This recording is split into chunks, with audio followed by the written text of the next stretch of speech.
Jadi bagaimana supaya ruh kita itu tetap dalam keadaan fitrah dan suci dia? Berilah ruh kita itu pakaiannya. Pakaian ruh itu adalah ilmu hakikat tauhid, mengesahkan Allah. Karena ruh inilah yang berjanji di hadapan Allah. Ruh inilah yang berbaiat kepada Allah. Belum ruh itu dibungkus oleh tubuh jasmani. Dia telah berjanji di hadapan Allah itu. Apa kata Allah? Alastu birabbikum. Bukankah aku ini adalah Rabbmu? Aku ini adalah Tuhanmu? Maka apa jawaban sekalian ruh? Qalu bala syahidna. Benar ya Allah. Engkau adalah Rabb kami. Kami yang bersaksi ya Allah. Anta Rabbi wa ana abduka. Ashhadu an la ilaha illallah. Aku bersaksi. Tidak ada ilah yang aku sembah, yang aku tuju, yang aku nyatakan, melainkan hanya Engkau ya Allah. Itu kata ruh. Maka ketika itu pula lah Allah mengangkat saksi kepada ruh itu. Wa ashhadu anna Muhammad Rasulullah. Aku juga bersaksi, kata Allah. Engkau adalah Muhammad, utusan aku, kata Allah.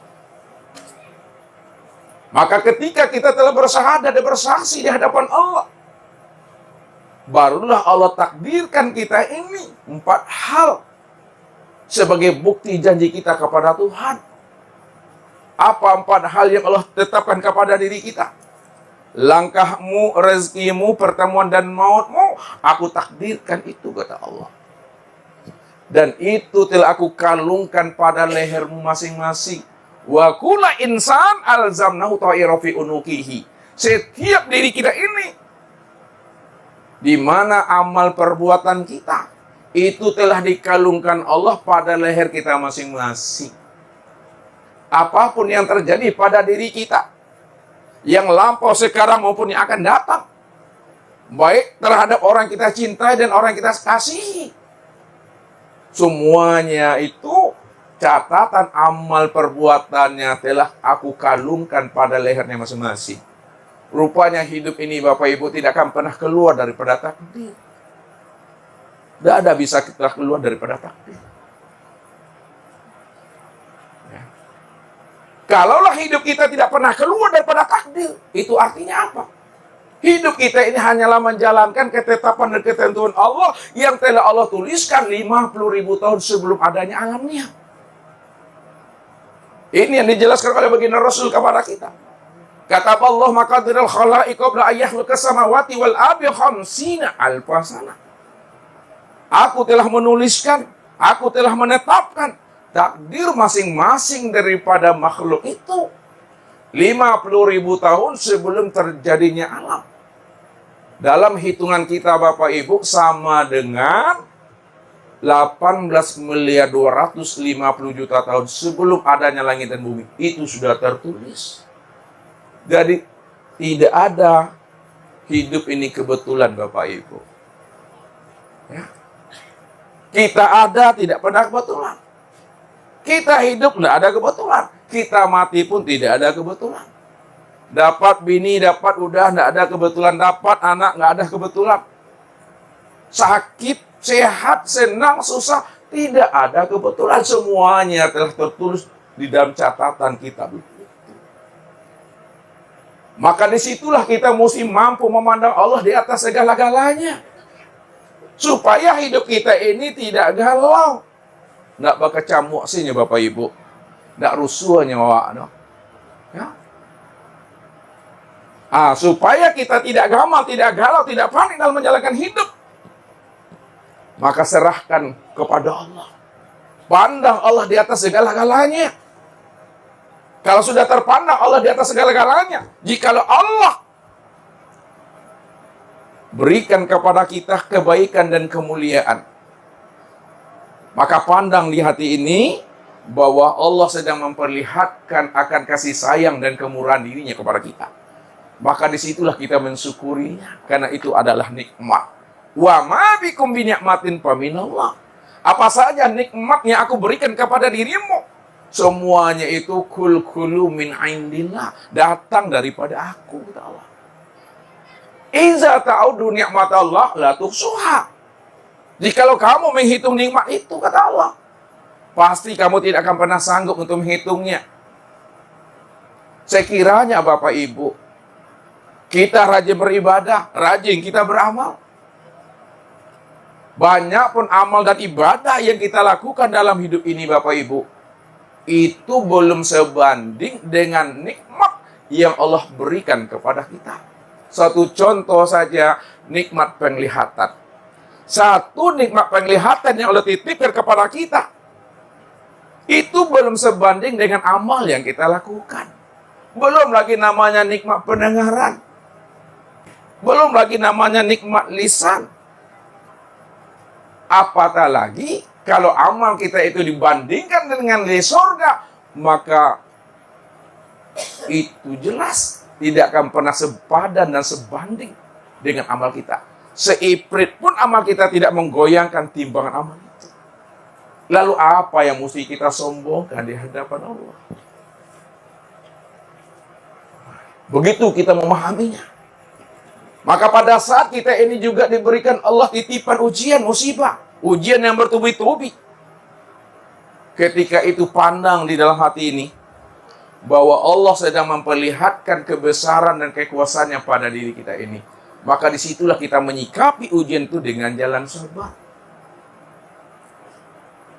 Makanya Nabi katakan apa kepada diri kita ini? Tidak ada seorang muslim yang mana hati dan jiwanya telah jinak dan patuh kepada Allah, walaupun nur yang kecil masuk ke dalam kakinya, kata Rasul, melainkan nur yang masuk ke dalam kakinya, lalu dia sabar menyikapi, karena itu yang tertulis dalam catatan kitab Nuh 50.000 tahun sebelum adanya alam. Maka dengan sabarnya kita menyikapi ujian, masuknya duri ke dalam kaki, itu mampu menggugurkan dosa-dosa dan kesalahan kita, mampu menaikkan makom dan derajat kita. Maka disitulah letaknya kita sabar menyikapinya. Ini yang katakan oleh Rasul, as-sabru kanzun min kunuzil jannah. Sabar itu adalah perbendaharaan surga. Kalaulah Bapak Ibu sabar dalam menyikapi ujian yang Allah titipkan kepada kita, rupanya perbendaharaan surga itulah diri Bapak Ibu ini. Disitulah letaknya. Rupanya orang dunia itu tidak pernah ada Bapak Ibu. Yang ada itu orang surga. Orang surga cuma yang ada. Orang surga itu beranak pinaknya itu bukan di sorga. Orang sorga beranak pinaknya menjalankan cerita Allah bukan di sorga, tapi menjalankan cerita Allah di dunia ini. Makanya orang dunia ini tidak pernah ada, yang ada adalah orang sorga. Kenapa? Sebelum Nabi Adam singgah turun ke alam dunia, Adam dan Hawa di sorga tempatnya Bapak Ibu. Maka kembalinya Adam dan Hawa setelah meninggalkan dunia, tetap pulangnya ke surga itu. Ini yang mesti dipahami dalam menyikapi ujian. Sehingga ujian yang Allah berikan kepada diri kita itu pandang sebagai bentuk cinta dan kasih sayangnya Allah kepada kita. Dari mana kita ini menjadi orang yang sabar, menjadi orang yang ikhlas dan tawakal, kalau Allah belum pernah memberikan ujian itu kepada diri kita? Apa kata Allah Bapak Ibu? Am hasibtum an tadkhulul jannata wa lamma yatikum masalul ladzina khalu min qablikum. Jangan kamu mimpi, jangan kamu mengira-ngira bahwa dirimu itu adalah ahli surga, dirimu itu adalah kekasihku, kalau belum nyata ujian aku titipkan kepada dirimu, kata Allah. Kalau sudah nyata ujian Allah titipkan kepada diri kita ini, lalu kita sabar menyikapinya, kita ikhlas menyikapinya, karena itu datang daripada Allah yang maha baik, datang daripada Allah yang maha tahu dan mengerti. Insya Allah hasilnya tetap adalah baik. Ini yang dikatakan oleh Allah, ini inda zonni abdi bi. Aku ini menurut sangka hambaku kepada aku. Kalau sangkanya baik, insya Allah baik hasilnya. Kalau sangkanya buruk, jelek, juga buruk hasilnya. Jadi kalau hati ini telah tajam, rohani kita telah bersinar, memandang Allah di atas segala-galanya, insya Allah kita tidak akan pernah berburuk sangka kepada Allah itu Bapak Ibu. Mampu kita mengambil hikmah dan iktibarnya. Ini yang dikatakan oleh Allah. Wa asa an takrahu syai'an wa huwa khairul lakum. Sesuatu yang kamu anggap jelek, kamu anggap buruk, menyedihkan kamu, membuat kamu itu panik, gelisah, susah. Padahal itu baik bagi dirimu, kata Allah. Wa asa an tuhibbu syai'an wa huwa syarrul lakum. Sesuatu yang kamu anggap baik dalam hidupmu, dalam mindsetmu, padahal menurut aku itu jelek hasilnya. Apa sebabnya? Wallahu ya'lamu wa antum la ta'lamun. Aku ini Allah, aku maha tahu terhadap dirimu. Kalau aku maha tahu terhadap dirimu, maka kamu jangan sok tahu, kata Allah. Jangan tua pula asari daripada Tuhan, Bapak Ibu.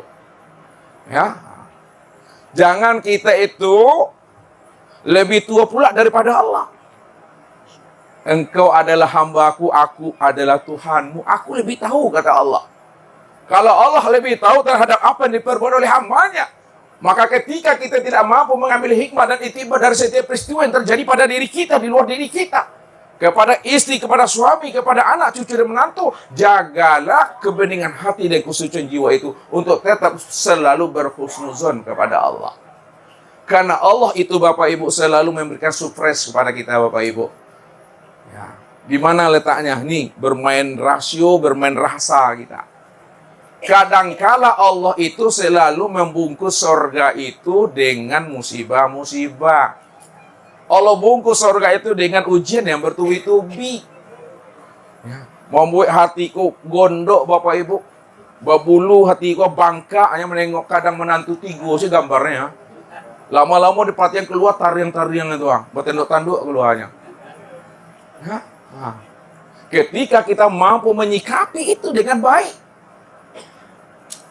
rupanya ketika dibuka bungkus daripada ujian dan cobaan itu, di sebalik bungkus itu surga rupanya, Bapak Ibu.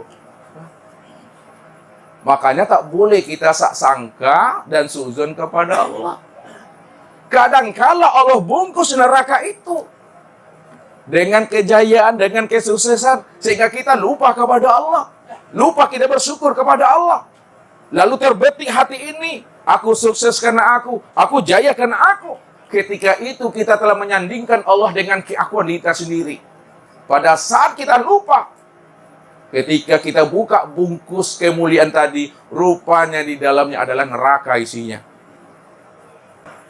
Maka itulah rahasianya. Jaga hati, jaga ruhani. Jangan sampai berburuk sangka kepada Allah itu.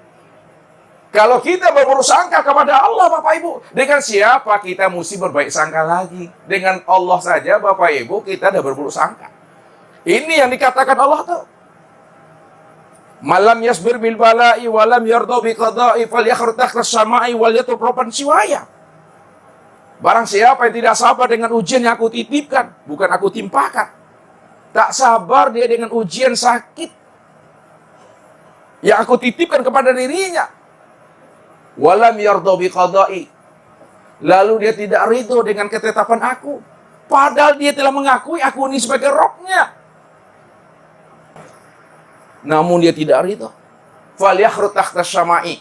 Keluarlah kamu dari kolong langit ini. Wal yatruk robban siwaya. Carilah Tuhan lain lagi selain daripada aku, kata Allah. Bangi Tuhan Bapak Ibu. Itu bangi. Pamerang para Tuhan. Kalau Allah usir kita dari langit dan bumi ini, adakah langit dan bumi yang selain Allah yang punya? Nggak ada, Bapak Ibu. Kalau kita diusir sama ayah kita bisa tempat kakak kita, bisa kita tempat adik kita, bisa tempat sahabat kita. Tapi kalau Allah yang mengusir kita, diusir tagaknya di Tuhan, Bapak Ibu. Angkat kaki dari bumi gua, kata Tuhan. Kamanya wakai hijrah, Bapak Ibu. Nggak ada bumi yang lain lagi, Bapak Ibu, selain Allah yang punya. Makanya kalau kita tidak sabar kita, tidak istiqomah kita, maka Allah marah kepada kita itu. Maka yakin kita dengan janji Allah. Yakin kita dengan jaminan Allah, yakin kita dengan kemampuan Allah. Karena Allah itu la tukhliful mi'ad. Allah tak pernah memungkiri akan janjinya, berkata tidak pernah bohong, berjanji tidak pernah mungkir. Apapun yang Allah takdirkan kepada diri kita, Allah tidak ada maksud untuk menzolimi dan menganiaya kita ini, Bapak Ibu. Apa kata Allah? Innallaha la yazlimun nasa syai'a walakinnan nasa anfusahum yazlimun. Sesungguhnya aku tidak pernah berbuat zolim, berbuat aniaya kepada dirimu. Tak ada keinginan aku membuat kamu sedih, membuat kamu menangis dan kecewa. Apalagi membuat kamu sakit hati kepada aku, kata Allah. Aku buat takdir itu dengan kasih sayang, dengan bismillah aku tulis. Ya. Dikusai-kusai Tuhan dulu Bapak Ibu. Dengan lemah lembut Allah itu menetapkan itu. Tapi siapa yang merasa dirinya terzolimi dan teraniaya dengan takdir yang aku tentukan, kata Allah. Karena hatinya belum mampu memandang aku sebagai Rabb-Nya. Tak mampu dia memandang aku ini cinta dan sayang kepada dirinya. Buktinya apa, Bapak Ibu? Allah itu sayang dengan diri kita. Kalaulah Bapak Ibu kita yang hadir ini sayang kita dengan diri kita, Allah itu lebih sayang lagi dengan diri Bapak Ibu dibandingkan sayangnya kita terhadap diri kita. Kalaulah ayah ibu kita mondek nyawa, itu mondek, emak nyawa, sayang kepada anak-anaknya, sayang kepada diri kita. Rupanya Allah lebih sayang lagi kepada kita dibandingkan sayangnya ayah bunda itu kepada anak-anaknya. Pernah Rasulullah menguji seorang ibu-ibu. Ini mewakili ibu-ibu. Apa kata Rasulullah? Ini siapa ini ibu? Ini adalah anak aku ya Rasulullah. Ya. Maukah ibu membakar anak ibu itu? Tidak ya Rasulullah. Ya. Kenapa tidak mau, kata Rasulullah? Ini adalah jantung hatiku ya Rasul. Ini adalah kasih sayangku ya Rasul. Apa kata Rasul? Wahai ibu, kalau ibu cinta dan sayang kepada anak ibu, maka Allah lebih sayang lagi kepada anak ibu dibandingkan sayangnya ibu kepada anak ibu. Begitu Rasulullah menguji seorang ibu.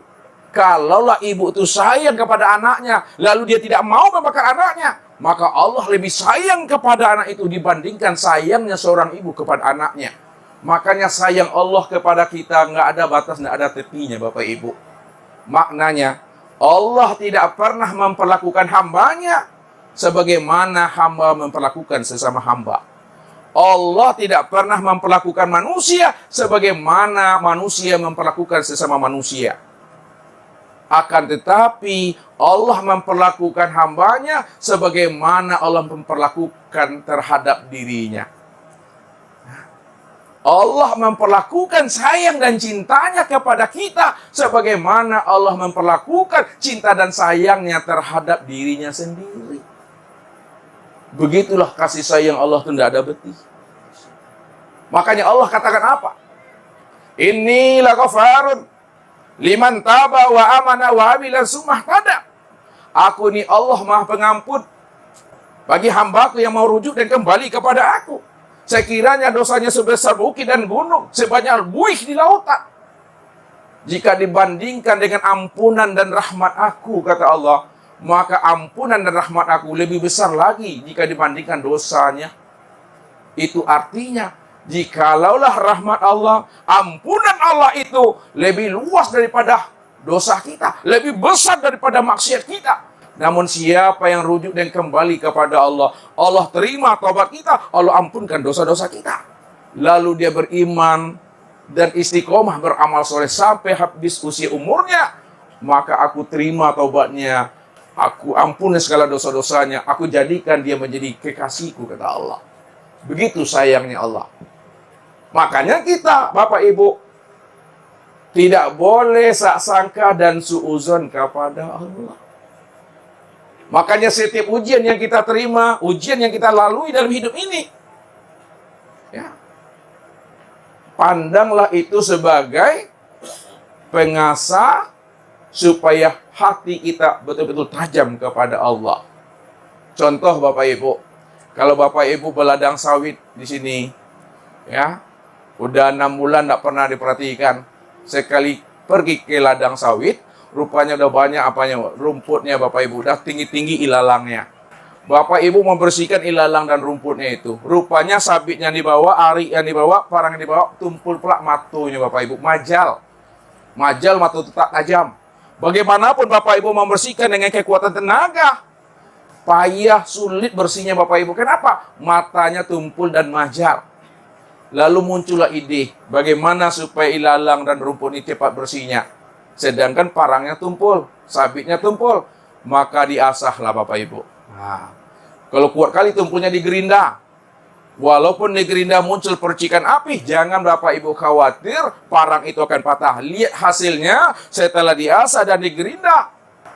Setelah diasah, lihat hasilnya adalah tajam dan mengkilap. Ketika sudah tajam dan mengkilap, rambahkanlah Bapak Ibu. Bersihkan, cepat bersihnya itu. Itu maknanya. Apabila Allah titipkan ujian kepada kita, sebenarnya Allah sedang menggerinda hati kita. Supaya hati kita itu betul-betul tajam sandarannya kepada Allah. Kalau hati kita telah kuat, sandarannya kepada Allah, sudah kuat tempat bergantungnya kepada Allah. Ketika itu kita merasakan innallaha ma'ana wa huwa ma'akum aina ma kuntum. Allah beserta kami, Allah beserta aku. Apa kata Allah? Aku senantiasa menyertai dirimu di mana saja kamu berada. Wa huwa ma'akum aina ma kuntum. Aku, dianya Allah beserta kamu di mana saja kamu berada. Ambil dengan rasa. Di mana ada kamu, di situ ada aku, kata Allah. Tilik lagi ke dalam, di mana ada aku, disitulah nyatanya Allah. Karena Allah itu akhata binnas. Allah itu sudah wujud meliputi akan diri kita ini, zahir dan batin. Kalaulah hidup kita ada bersama Allah, innallaha ma'ana, maka Bapak Ibu adalah salah satu syarat wali Allah sudah terpenuhi itu. Karena inna awliya Allah la khaufun alaihim wa lahum yahzanun. Sesungguhnya wali-wali Allah itu, dia tidak pernah risau, tak pernah gelisah, tak pernah khawatir dalam menjalankan hidup dalam dunia, dan tidak pernah takut dalam menjalankan kehidupan di akhirat itu. Karena dirinya sudah betul-betul bersama Allah. Inilah yang diingatkan oleh Rasul kepada kita. Kun ma'allah. Hiduplah kamu selalu bersama Allah. Hadirkan hati, hadirkan rohani kepada Allah. Ketika kita melangkah bersama Allah, ketika kita bicara bersama Allah, ketika kita memandang bersama Allah, ketika kita mendengar bersama Allah, insya Allah kita akan nyaman dan kita akan aman. Karena kita sudah berada dalam dekapan Rahman dan Rahimnya Allah itu. Tapi apa kata Rasul? Fa in lam takun ma'allah fakun ma'aman kana ma'allah fa innahu yusiruka ilallah. Kalau belum hadir hatimu bersama Allah, jiwamu belum hidup bersama Allah, maka hendaklah kamu hidup beserta orang-orang yang telah bersama Allah. Cari guru, cari mursyid, cari sahabat, cari teman. Yang mana guru, yang mana sahabat dan temanmu, hati dan jiwanya telah hidup bersama Allah. Maka wajib kita ini menuntut ilmu. Wajib kita itu berguru. Menuntut ilmu itu tidak ada batasannya Bapak Ibu. Utlubul ilma minal mahdi ilal lahdi. Tuntutlah ilmu itu dari ayunan sampai liang lahat. Itu maksudnya tuntut ilmu sampai mati. Lai banguk juga baru wajib untuk ilmu itu. Ya, makanya jangan lupa banguk Bapak Ibu. Lupa banguk mati. Jangan lalu kalau lalu kami talkinkan sama-sama gitu. Ikut lebih parah kalau keringet. Bersama Allah. Kalau kita sudah mendapatkan teman, sahabat, guru dan mursyid, insya Allah yusiluka ilallah. Dia mampu menghantarkan rohani kita untuk bisa berliku dengan Allah. Guru banyak Bapak Ibu, tapi mursyid payah mencarinya. Nih, hadirkan hati kepada Allah itu. Dipertajam pandangan rohani kita. Maka hendaklah kita wajib bertauhid, mengesakan Allah. Karena ilmu tauhid inilah pakaian bagi ruh. Bungkus ruh kita itu dengan bertauhid, mengesakan Allah. Esakan zatnya, esakan sifatnya, esakan asmanya, esakan afalnya. Sehingga betul-betul tidak lagi terpandang dan tertilik akan keakuan diri kita yang merasa diri kita ini yang wujud. Kalau tidak lagi terpandang akan keakuan diri kita ini yang merasa wujud, maka disitulah betul-betul nyata Allah itu senyata-nyatanya pada dirimu. Pada saat engkau tidak ada lagi bersifat wujud dan bersifat hayat itu. Syaratnya memang Bapak Ibu, kata Nabi, namu Bapak Ibu berhenti jadi orang. Tulisnya tuh. Keluar Bapak Ibu dari diri Bapak Ibu sendiri. Keluar kita dari keakuan kita. Jangan merasuk ambu-ambu tuh, aden-aden tuh, kalau nak gara-gara aden tak jadi tuh. Aden dan naik ambu tuh, aku tuh, hilangkan itu batu licin tuh Bapak Ibu. Karena hakikat aden, hakikat aku, hakikat deyen, itu Allah. La ilaha illa ana. Tidak ada Tuhan yang disembah, yang dituju, yang diagungkan, dibesarkan, dan dinyatakan, melainkan aku. La ilaha illahu. Tidak ada Tuhan yang disembah, yang diagungkan, yang dituju, melainkan Dia. La ilaha illa anta. Tidak ada Tuhan yang pantas disembah, diagungkan, dan dibesarkan, melainkan Engkau. Rupanya, ana, huwa, anta, hakikatnya Allah. Itu yang mesti kita pahami. Jangan akunya kita, Bapak Ibu. Kalau disebut akunya kita, anggaplah namanya Pak Ardi ini ya. Ya, aku Pak Ardi, bilanglah aku Pak Ardi. 80 tahun mati dah sudah. Akunya siapa yang tinggal lagi itu? Akunya Allah. Bilanglah dia Pak Ardi, dia Pak Hardi, 80 tahun mati dia. Dia siapa yang tinggal lagi itu? Dia Allah cuma. Bilanglah engkaunya Pak Ardi, engkaunya Pak Ardi, 80 tahun mati dia itu. Engkau siapa yang tinggal? Engkaunya Allah. Maka mentauhidkan Allah itu betul-betul tidak lagi terpandang akan keakuan diri ini yang merasa diri kita ini yang berbuat. Selama diri kita ini terpandang, selama diri kita ini merasa, disitulah Nabi katakan wujudu kadzanbun, adanya pengakuan dirimu itu yang dosa itu. Selagi nampak diri kita yang memandang, selagi nampak diri kita yang mendengar, masih nampak kita yang berbuat, itu yang dosa, itu yang nifak batin, itu yang junub batin, itu yang katakan najis batin. Yang dikatakan najis batin, junub batin, nifak batin, pada saat dia tidak mengenal akan Allah. Selama dia tidak mengenal Allah, maka selama itu pula lah amal ibadahnya adalah hampa dan sia-sia. La tasihul ibadah illa bima'rifatil ma'bud. Tidak sah salat kalau kita tidak bermakrifat kepada yang kita ibadati. Ini yang diingatkan Nabi kepada kita. Kamin qa'imin hazumin sholati at-tabu wan nasab. Berapa banyak orang yang mendirikan ibadah sholat, sampai usang batang tubuhnya nia, sampai lapuk batang tubuh ini, sampai lusuh. Ya. Tapi ibadahnya menjadi ibadah yang hampa dan sia-sia.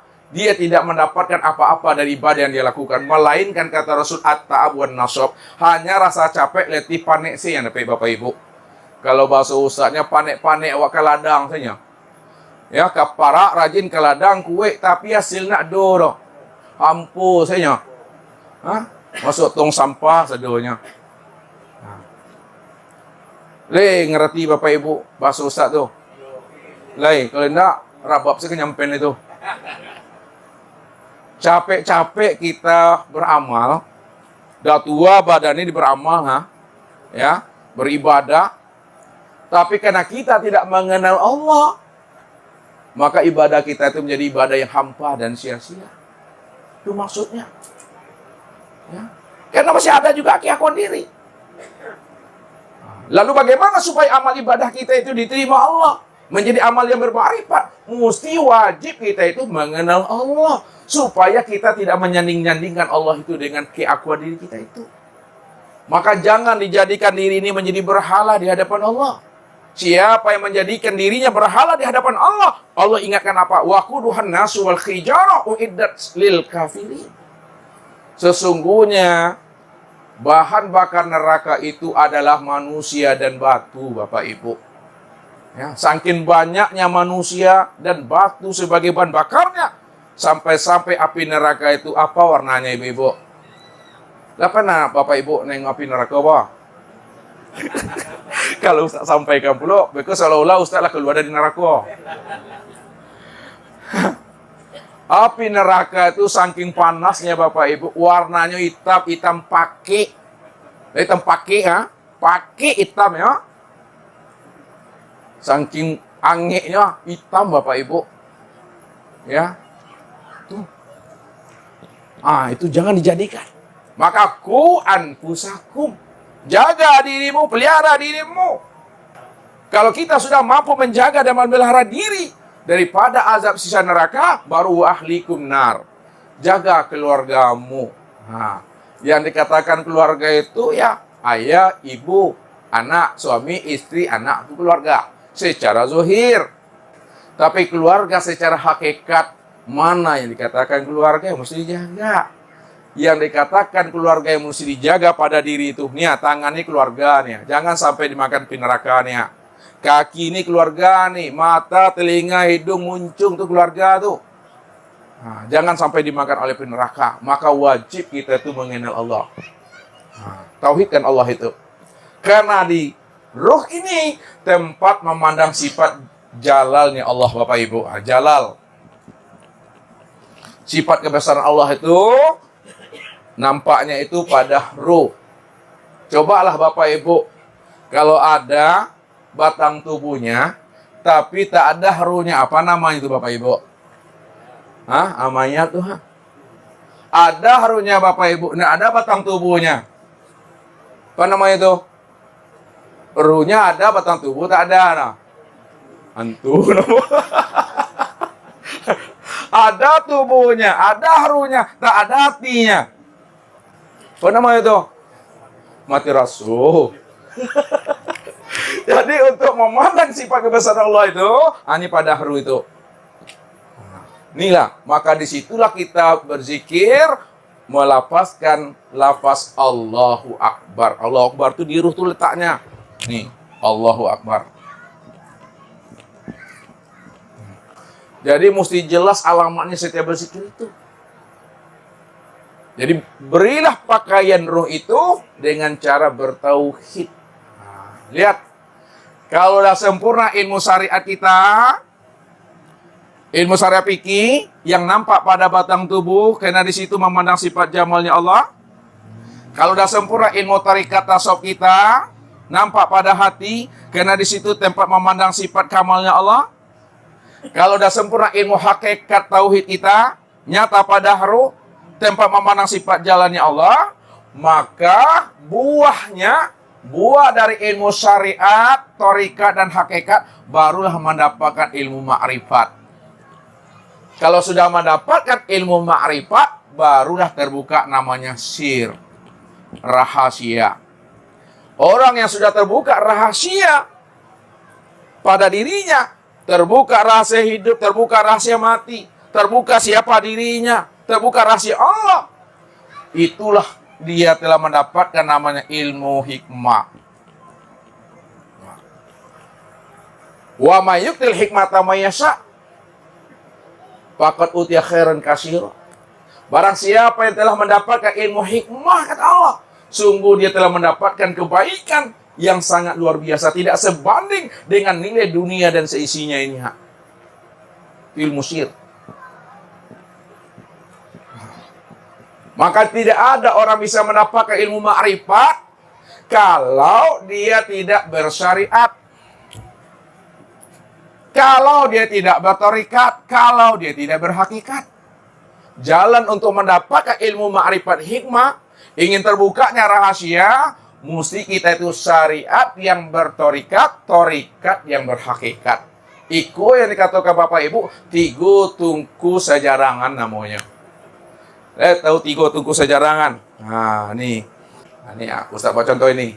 Syariat, thariqat, dan hakikat. Syariat, thariqat, hakikat. Nah, yang makrifatnya tungkunya, lihat. Bisanya berdiri tungku itu apabila didirikan di atas tungku syariat, thariqat, dan hakikat. Lihat. Maka kita wajib bersyariat, berthariqat, dan berhakikat. Tubuh kita ini wajib bersyariat. Hati kita ini wajib berthariqat. Ruh kita wajib berhakikat supaya sampai kepada makrifat. Coba kurangkan salah satu dari yang tiga ini. Kita berthariqat, bersih hati kita. Kita berhakikat, bening jiwa kita. Tapi kita tidak bersyariat. Nah, lihat. Nah, jatuh deh Bapak Ibu. Oh, syariat kita bagus. Bagus syariatnya. Thariqatnya bagus. Tapi tidak berhakikat dan juga nggak selesai juga Bapak Ibu. Jatuh juga dia. Kita bersyariat bagus. Hakikatnya cantik. Tapi berthariqat tidak juga ada gunanya.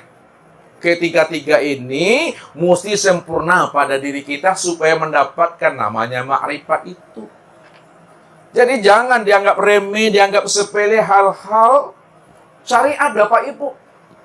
Contoh Bapak Ibu, Ustaz mau nanya sama ibu-ibu nih, Kalau ibu-ibu beli pisang di pasar, ya, mana yang murah harga pisang yang digantungkan itu, yang terbuka kulitnya dengan yang masih terbungkus pisang itu dengan kulitnya ibu-ibu? Yang paling mahal apa? Yang dibungkus. Yang paling murah? Nah. Padahal Bapak Ibu, ibu-ibu beli pisang, ya kan? Walaupun tidak dimakan kulitnya, kenapa ibu-ibu mau beli pisang yang mahal juga? Belilah pisang yang tidak ada kulitnya, murah lagi. Apa sebabnya tak mau beli pisang yang murah, tidak ada bungkusnya? Padahal murah itu kan? Apa sebabnya ibu? Ibu tak mau beli pisang yang tidak ada kulitnya itu, padahal itu murah. Ibu beli pisang bungkus, ada kulitnya, tapi mahal. Padahal kulitnya tak dimakan. Mana pinginnya ibu? Beli pisang dapat kulit atau beli pisang ada kulitnya? Beli pisang itu ada kulitnya. Walaupun mahal, dan mahalnya itu tidak akan pernah kita makan kulitnya. Dengan ada kulit itulah terbungkusnya isinya tuh.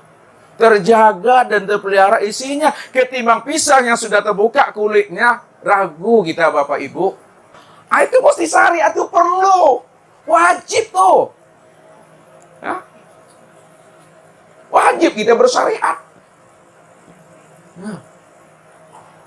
Jadi setelah kita buka kulitnya, barulah nampak isinya. Nah, makanlah isi itu.